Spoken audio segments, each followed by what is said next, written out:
Hey, this is Stacia, and I'm going to share with you my round 3 game of the Parma Chess Club Championships. And so I have 1 win and 1 loss at this point, entering into round 3 out of 4 with Scotty Robinson. And Scotty Robinson's a tough customer. He had the white pieces. I'm going to go through this pretty quickly because I need to get to bed, in all honesty. So let's get started. Okay, he opened with, what? F4? No. No, he did not. He opened with C4. Now, this is a surprise. And, I mean, as far as I know, he's always played E4. But, okay, if you're going to play C4, I will go ahead and take the center with pawn to E5. So he went knight to C3. I went bishop E4. And here he played knight F3. Okay, so I take this. He takes towards the center, makes a lot of sense. And I play D6. And I'm playing a line called the Kramnik-Shirov counterattack.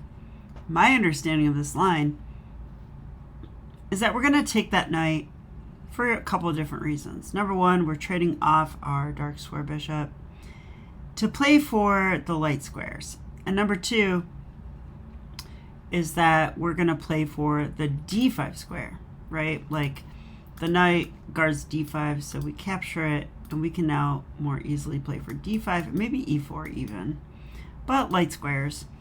And also our light square bishop is just totally happy right now because we traded off our dark square bishop, so we can put our pawns on dark squares, and our light square bishop is very happy. So, all right, he went D4, pushing in the center. I'm not so sure about this move, but it does put pressure on me. Like, it attacks this, and I wasn't so entirely sure how to deal with that. I definitely don't want to take and give him, like, this huge center. That's for sure. So what I did do instead is I just played E4. Just attacks the knight. Now, he played knight to D2. Boomerangs that knight, attacks my pawn. And now I thought, I've really got to defend this with a pawn. So I played F5. And I don't see any immediate ways to kill me on this diagonal. Notice the queen is currently blocked. So I thought this is okay. Now, he tries to undermine me immediately. This is a very combative move by Scotty Robinson. But also risky. He played F3. Yeah, I don't know about that. I mean, he's opening up checks on this diagonal. Now, if I were to check immediately, this does nothing. He would just play G3 and like, okay, what do I do? What, I just go back? So we're not going to give that check.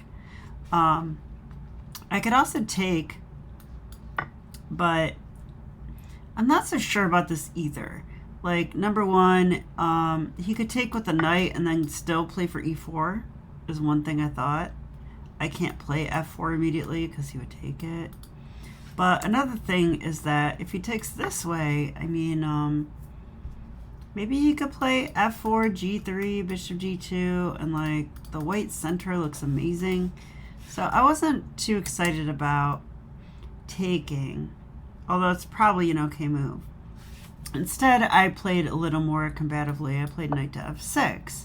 I'm developing a piece and strengthening the center. So now he plays G3, if you can believe that. I was a little shocked to play this way, but in the English, it's not uncommon to fianchetto the bishop. And maybe that bishop's good. I mean, if he does destroy the E4 strong point, then, you know, that bishop will be quite amazing. So G3, I guess, seems a little bit much to me. So I simply castled here, and now he played bishop to G2. Now this does add a third attacker to my E4 center pawn, and it's only protected twice. So, I mean, the strategy is valid, right? I mean, like, he's attacking my center and he's gonna win it. But here's the thing. I literally don't care. I just played knight to c6.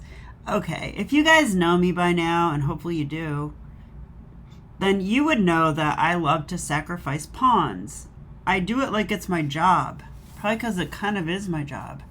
Right? I do work in chess after all. Yeah, so like I actually saw some really interesting ideas here. For example, I saw that if pawn takes, I might have this knight g4 move, and there's a weakness on e3. So actually what happens in the game is he does take, and I just immediately play knight g4.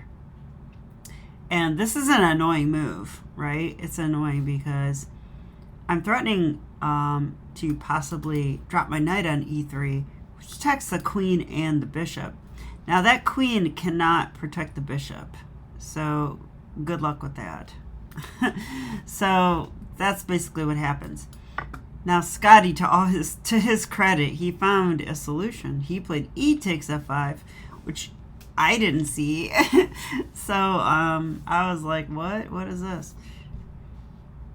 So I've dropped my knight in, but here's the idea. Check.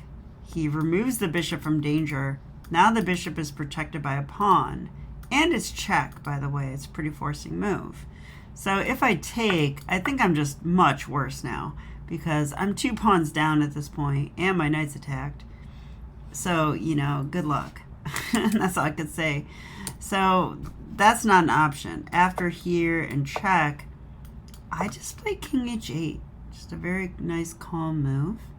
Now he's got to remove his queen from danger. He played queen b3, which is what I assumed.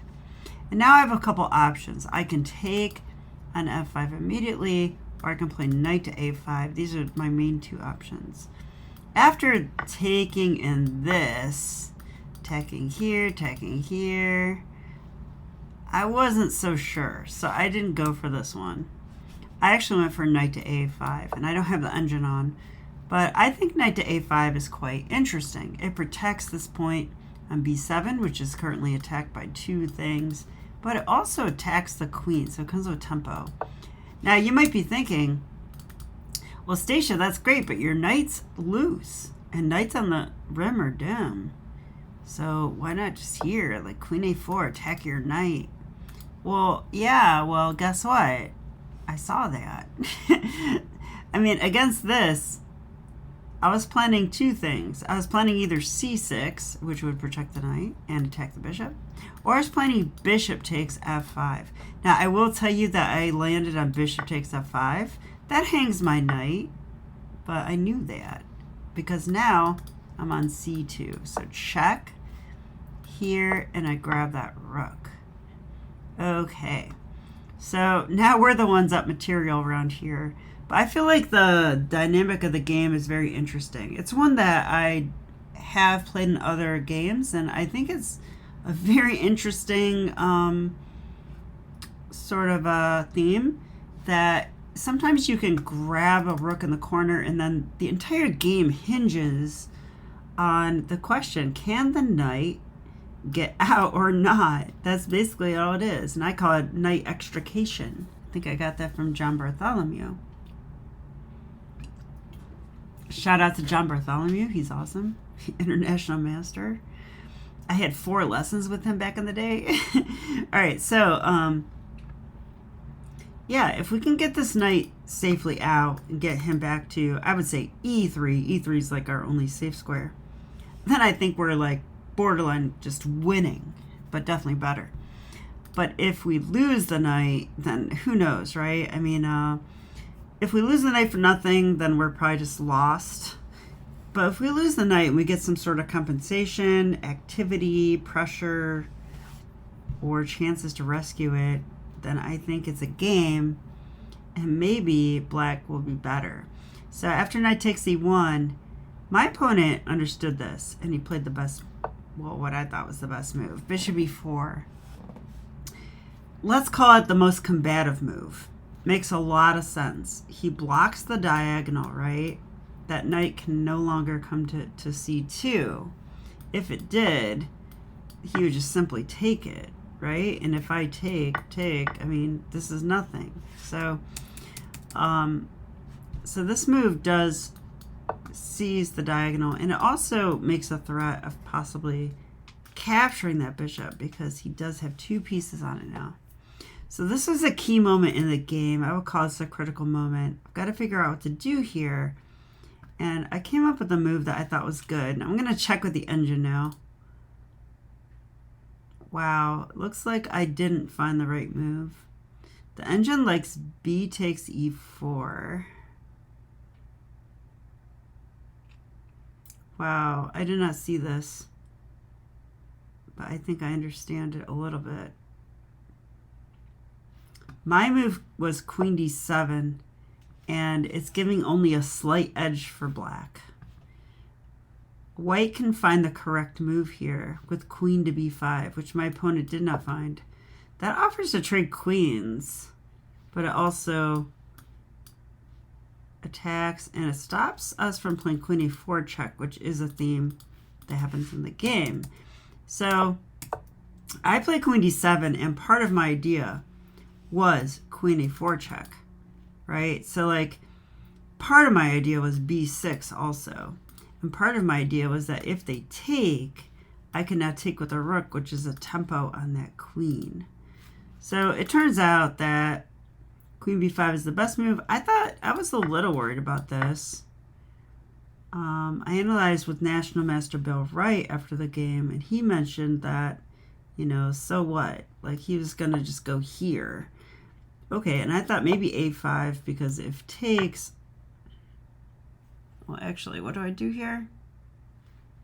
Well, I get this check. Maybe I get that check. So, okay. Engine back off. I don't want to use the engine, actually. So, in the game, king d1 takes bishop e4.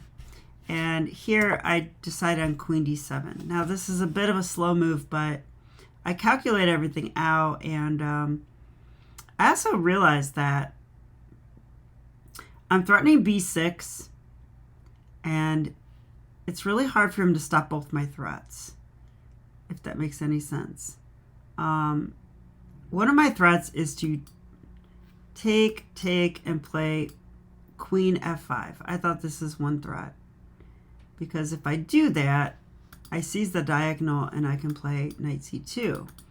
My other threat, and I'm just telling you my 1700 level analysis, is that if the queen moves far away enough, I will play queen a4 check. And that's another way to guard the same square. So I had 2 ideas to gain control of that square. So I played queen d7, and now I had to wait and see what he would do. So he went here, which is exactly what I thought he would do. That does attack the knight, right? Like he's ready to capture it. But now I came up with a move I really liked. I thought this is very strong, so I'm going to see what the engine says. It doesn't list it. Dang it. It was b6. I thought this is quite strong. Turns out that white has one queen move that is okay, but I'm not even going to share it. In the game, he went queen d5, which makes a lot of sense. Applies a lot of pressure towards the rook on a8. But now this does let go of the check, right? And I mean, just to show you the pressure this puts on them, though, like if you don't, I don't know, if you go here, I thought I could take here, and play this move. And like, I'm on this, right? I mean, this is tough. The knight's attacked. I got this. I got maybe this too. I don't know. I felt like this is really good for black. I'm going to turn on the engine. Yeah, it says -5. Okay, so this was good for black. So it's not so easy for white to make a move here. So my opponent chose this one, I think, to win material over there. But I played queen a4 check, king c1. And only now did I play bishop takes e4. And I had a very devious calculation I made. The calculation was this. I thought bishop takes, if knight takes, that is checkmate. So you can't do that. You have to take with a queen. If you take with a queen, I will harass your queen. I'm going to try to get that queen away from checkmate. If they go here, I can go rook e3. Queen takes and then checkmate. So you can't do this, right? So after takes, rook here. I thought queen b1 was the best move because after queen b1, they're actually guarding that checkmate and they're attacking the knight two ways. So I thought that was the best way to go. So I thought here, queen takes, rook here, queen b1. And then here I started analyzing the move, rook takes pawn. And my idea was that if rook takes knight, I was going to play rook takes knight, king takes, rook check, and after something like king e1, queen c2. This is my idea. In that position, I'm threatening mate on e2, and I'm threatening the bishop. So I thought this is at least good. At least okay. All right, so I hope it is. So now we're going to have a look. I'm going to turn on the engine now. Bishop takes e4, best move. Okay, I'm glad to see that one. Now it says queen takes e4. Because like I was saying, that's checkmate. You can't do that. So you have to take with a queen. And now, okay, best move, I see. And now queen b1 is the move. Now in the game, my opponent did play queen d3. And I played here. Because, you know, I'm a jokester. You can't take the rook because checkmate. But this does harass the queen. So he has to go queen b1. Now I thought, you know, this kind of transposes because I feel like I have nothing better than to just take on e2 now. And the engine agrees. So I did take on e2. And I was expecting queen takes b1 here. But guess what? That didn't happen because I was planning this. I was going to go here, here, check, here, here, threatening mate, threatening this. Turns out this is good for black, but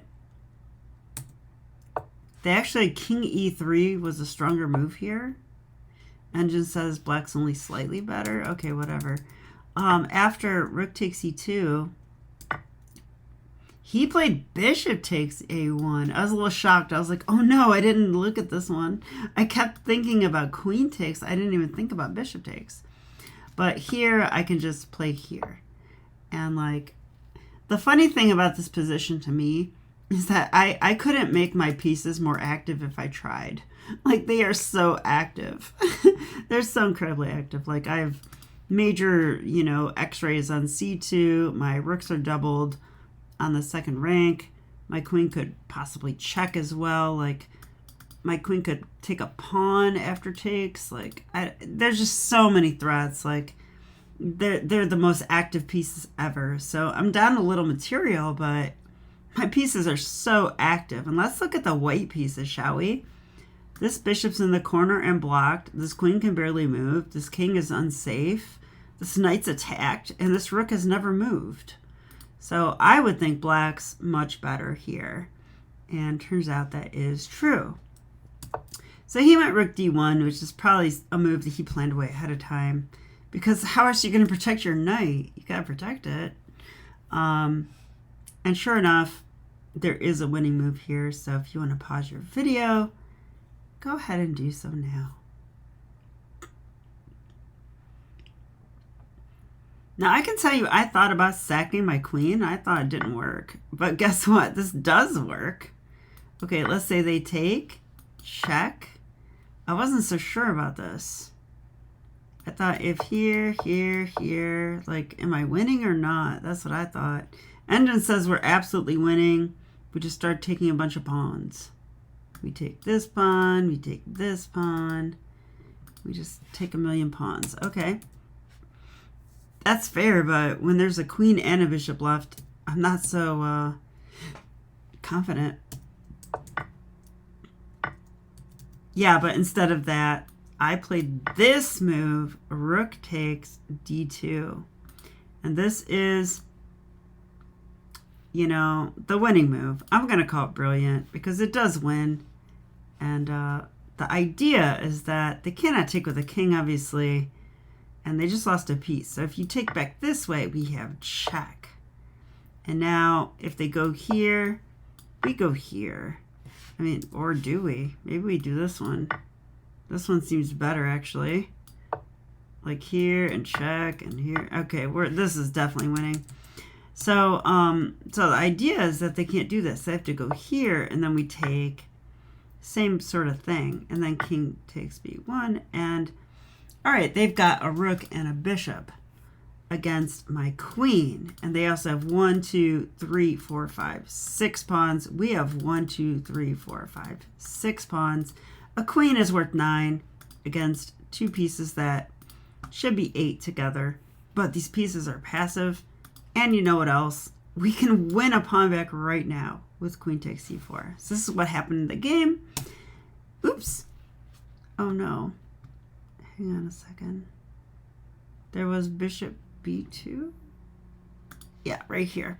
Okay, bishop b2 is what he played in the game. I'll show this pretty quickly now.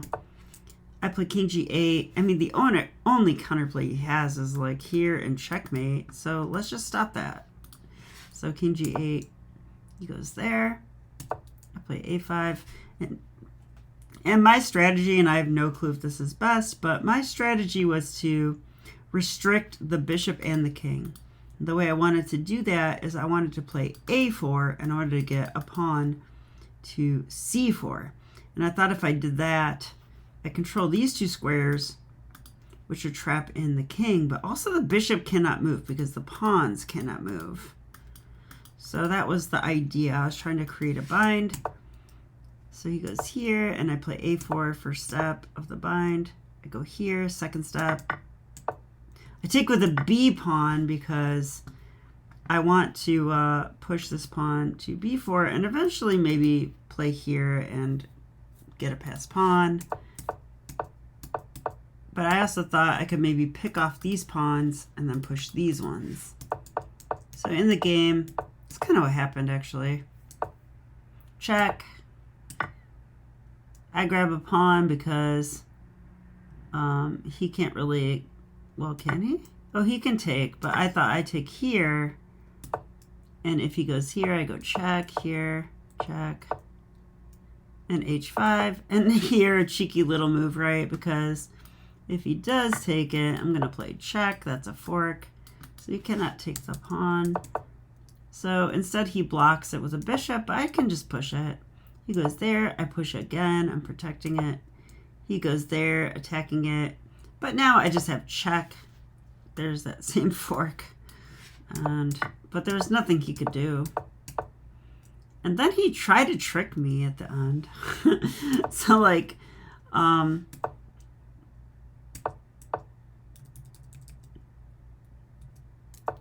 yeah, I forget the exact scenario, but it was something like, you know, he left his bishop just hanging. And if I had taken it, it was stalemate. It was something like this because, I mean, look at this. It is stalemate. So he did try to trick me at the end. You got to watch them. Watch your opponents. They will try to get a stalemate.